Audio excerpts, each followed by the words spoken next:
encounter this story of David and his family. That's the point at which time the narrator tells us that it was springtime, and in the springtime, as kings go out to war, so the army went out to war, but David stayed back in the palace.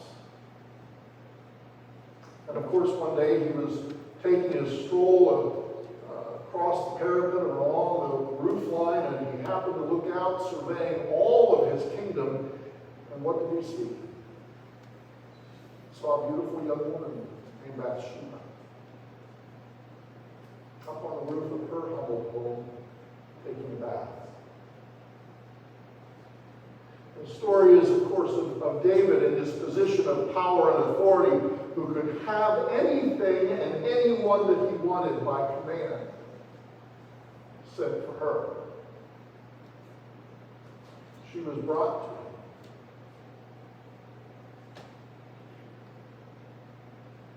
And it's really not enough to say that he took her. He used and abused all of that power of his position, of his office, to have his way with her.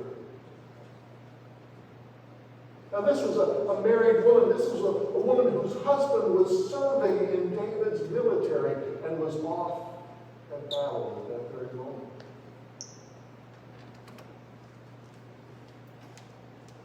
But when you're the king, sometimes you think you can do anything you want. You know, it's ironic. Today is August the 8th. And it was 47 years ago today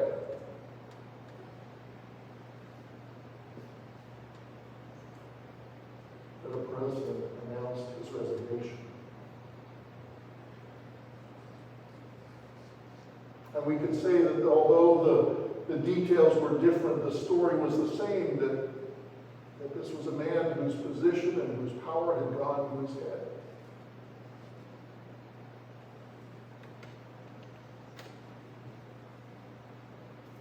Story of David. He takes Bathsheba, he has his way with her, he sends her home. A little while later, she sends a message to him, gets word to him that she's expecting a child.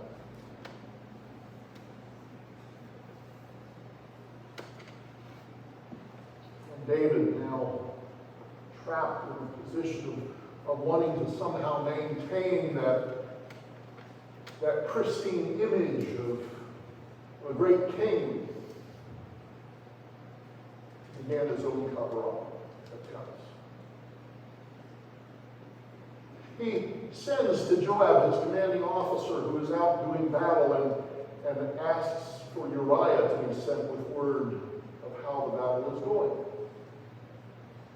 Uriah the Hittite is Bathsheba's husband.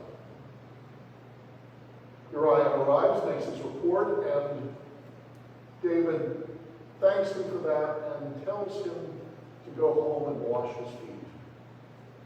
Now, if you don't know it, that is a biblical euphemism for going home and having sexual relations with your wife.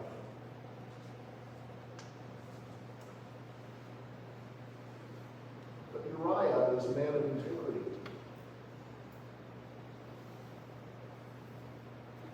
Who maintains a kind of connection with his colleagues in battle. They don't have the opportunity for such creaturely comforts. And so even though it is offered, he will not take advantage of it either. In loyalty and faithfulness, he sleeps instead just outside the palace door. David tries a second night and plies Uriah with much wine and again tries to get him to go home. But Uriah won't do it. And so David places into Uriah's own hands the sealed message that is Uriah's death warrant. Orders to Joab to engage the enemy, and when the fighting is the fiercest, put Uriah at the very forefront of that fighting and then pull everyone else back. And being a faithful and loyal commander under David's authority, Joab does just that. He attacks closer to the city wall than is advisable or wise to do, knowing that it will cost many lives, but he makes sure that Uriah is at the forefront of that battle. When the battle is over, many lives have been lost, wasted really. And Joab has to send a message of this defeat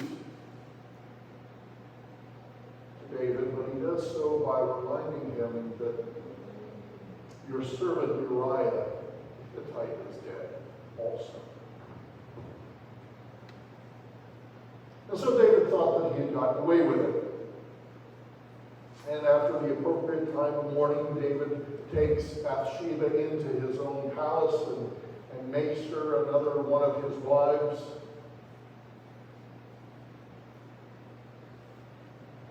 A child is born. A child is ill. And lingers between life and death. David prays fervently for the child.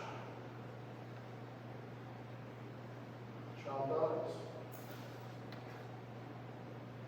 And Nathan the prophet has confronted David with the truth of everything that he had done. That had created this unhealthy kind of life.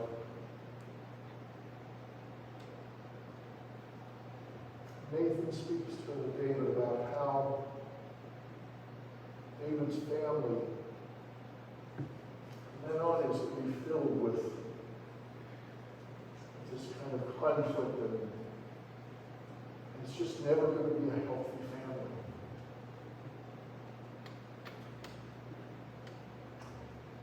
The story moves on, and things seem to get back to normal. But then the narrator from 2 Samuel tells us the story of Amnon, who is David's firstborn son. This is the heir to the throne, Amnon. A young man, I presume, very much like his father. Very much like his father in the sense that he seems to have a pretty good grip on power and position and authority. We're told that Amnon has this infatuation with his stepsister, his half-sister, Tamar. And he insists that he must have her. There is some deceit, and she is brought to him, and he feigns illness that she might make him some cakes and care for him. When he's got her alone, forces himself upon her. And she fights back. And she tries with logic to say, it doesn't have to be like this. Ask your father, and I'm sure he'll grant me in marriage to you. But Amnon has neither the patience nor the desire for that. He just wants her. He overpowers her. And even after that, she says, now we can still make this right. Ask your father, and he'll give me to you in marriage, and it'll be all right. But now Amnon despises her. And he literally has others come and forcibly remove her from his place. She goes out into the street and tears those robes that symbolized her virginity and the life that she hoped to live. And she puts on ashes, goes home to live a broken life. never to have the opportunity to marry as would have been her greatest desire. Human brokenness.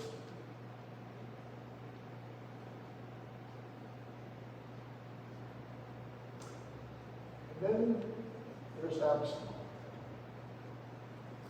Absalom, the brother of Tamar, and again the half-brother of Amnon, the younger brother, who is enraged by what Amnon has done, and who vows he will make it right someday. Absalom has that thing that we call patience. He seems to understand that old adage that vengeance or revenge is a dish best served cold. He waits a couple of years.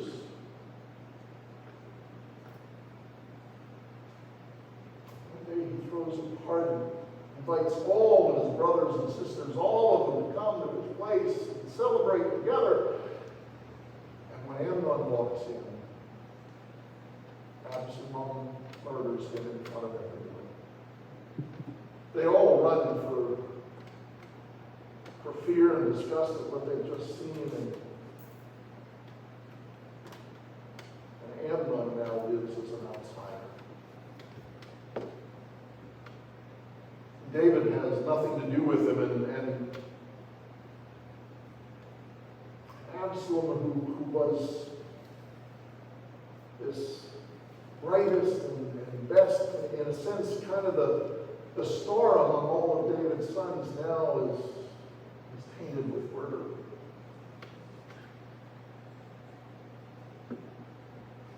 Time passes. The plea is made to David to bring Absalom back. He allows Absalom to return, but still he keeps him at a distance, and he has really nothing to do with him. And Absalom every day goes to the city gate where folks come and bring their grievances to be heard and settled there among the elders of the people. Every day Absalom remarks how, if things were just the way they used to be, if we could just go back to the good old days, the days of judges, if they would just make me a judge, I would settle these disputes, and it would be settled in a fair and righteous manner, and begin to gather a following.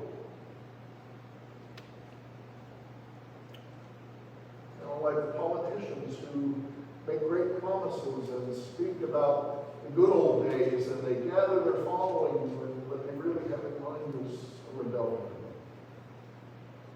A rebellion happens. Absalom rises to power. David escapes Jerusalem. He escapes the palace. He runs. And some of his brightest and best have run with him, but he's been in such a hurry, David has left behind a number of his wives.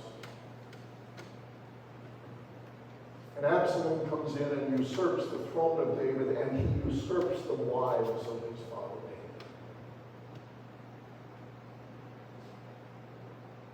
By compromising him, he has shown his power, his authority, that he is now the one on the throne.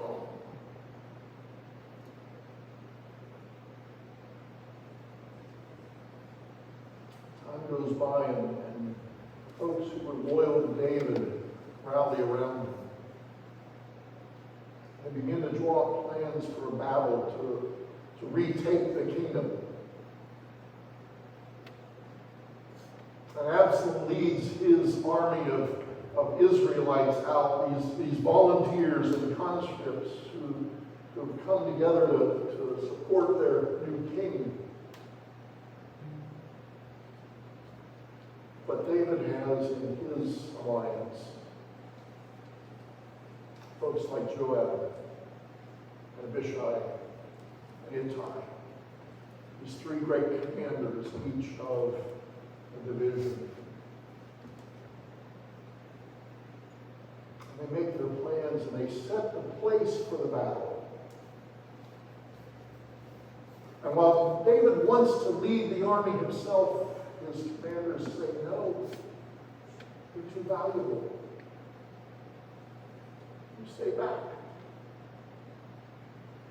And so once again, as before, David stays back. And the army goes out to battle.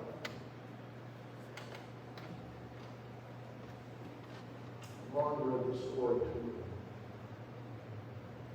How these armies clashed with one another, and it was a real mess. 20,000 men died. Many by the sword, but many more by the forest itself. And Absalom, who encounters some of David's men, turns his mule and tries to ride and get away, but the mule goes under an oak, and Absalom is caught in the oak,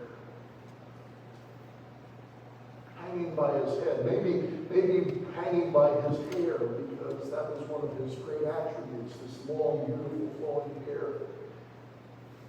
The thing that was, in a sense, his pride now becomes his downfall. It's interesting that the narrator of the story tells us that Absalom hung there between heaven and earth, between life and death, in this timeless place of waiting. We're caught within this timeless sense of waiting to see what the outcome will be. And one of David's men sees Absalom there, vulnerable, caught between life and death. But he remembers the instructions David had given to Joab and Abishai and Ittai and all the others. Deal gently with that young man, Absalom. I want you to recognize first that even in those words, there is a distance that David is maintaining. He doesn't refer to Absalom as my son, my firstborn, the heir to my throne. He says, that young man. Hold him at a distance. And yet, mixed with that, a tenderness of a father who says, deal gently with him for my sake.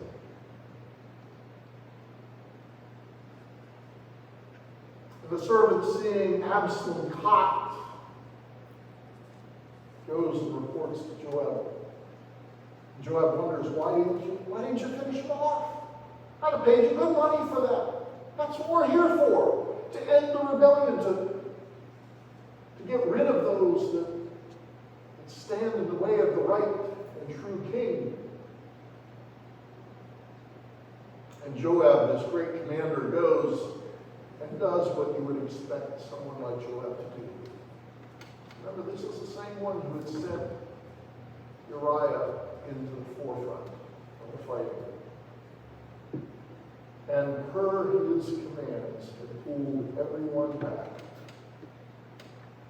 allowed Uriah to die. Just think what a man like that would do to an enemy. And so Joab says, I don't have time for this. He takes 3 spears and thrusts them into Absalom. And then all of his armor bearers join in the slaughter of Absalom. But a message has to be sent. The king has to know that the rebellion has been put down. Runner goes. Cushite, who brings the report All is well. The rebellion is over. And David responds by saying, well, yes, but let's get to what really matters. How is it with Absalom?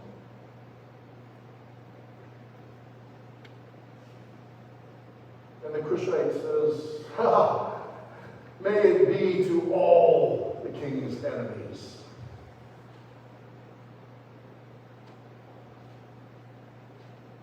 For Absalom is dead.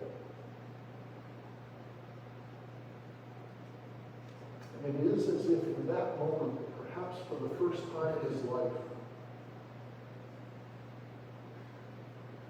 David begins to comprehend all the things that have gone wrong in his own life.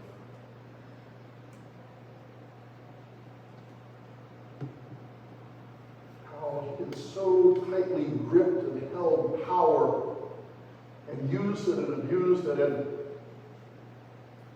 not just with Bathsheba, but even when his daughter Tamar was violated by a brother, and David did nothing about that. Who knows, maybe he sat there when he was told about it and said, well, boys will be boys. That's how we brush things aside in the past, isn't it?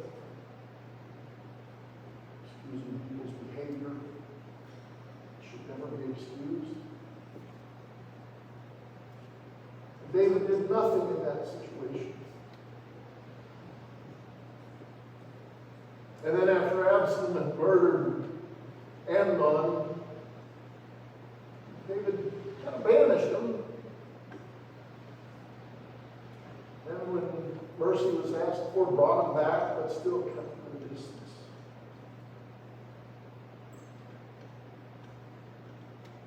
Almost a kind of a shutting his son. Refers to him not as my son, but as that young man, again and again and again.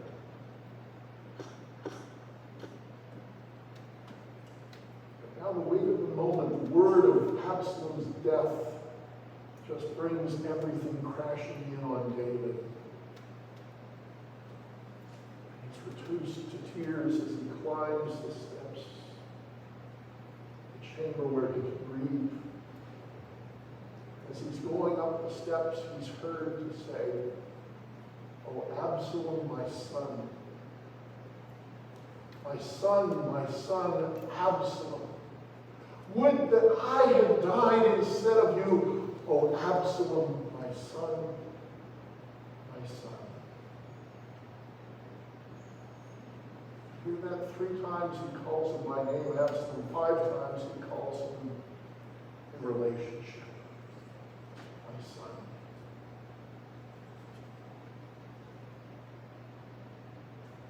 You listen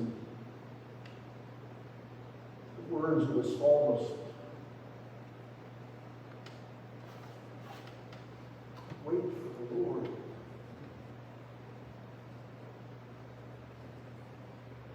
Wait for the Lord, and in the Lord my soul hopes.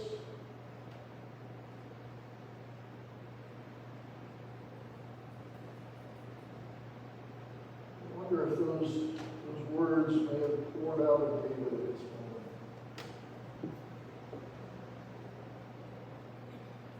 As he came to realize that Humpty Dumpty sat on the wall, and Humpty Dumpty had a great fall, and all the king's horses, and all the king's men, and all the king's power could not bring Absalom back to life.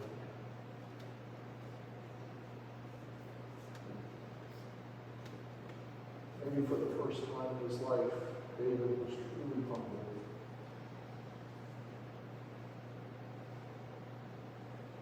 What does it take for us to wrestle with our own pride, our own gripping of power, and our own holding on to wrongs and to ways in which we've been offended or insulted? What does it take to finally break loose our grasp on things that really are not ours to hold?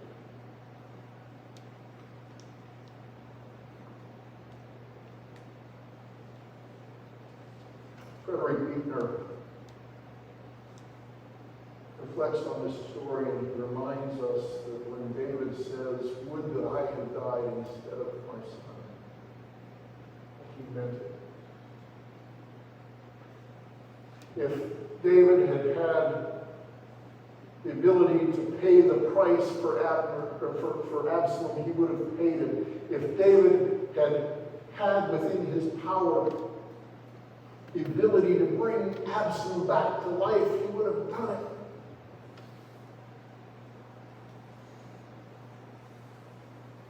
Peter reminds us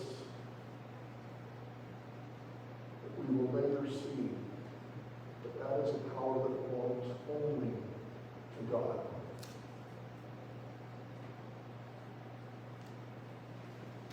God who loves us so desperately and holds us in that love, even when we turn away and our love fails, that God who loves us so much that he gives us his Son. And even when we brutalize and murder the Son,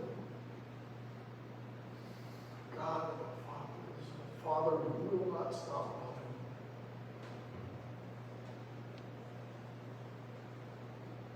Raises up his Son. And in the raising of Jesus, who raises us from all our sin and brokenness too.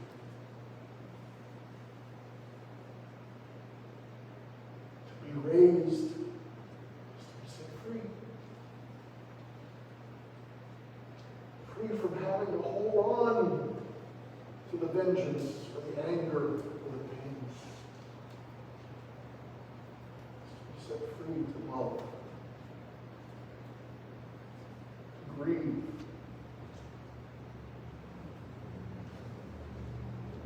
to embrace one another and all the world.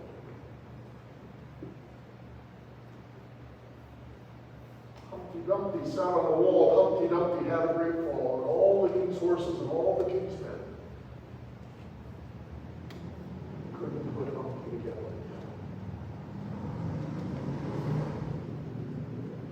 And God, put your life together again.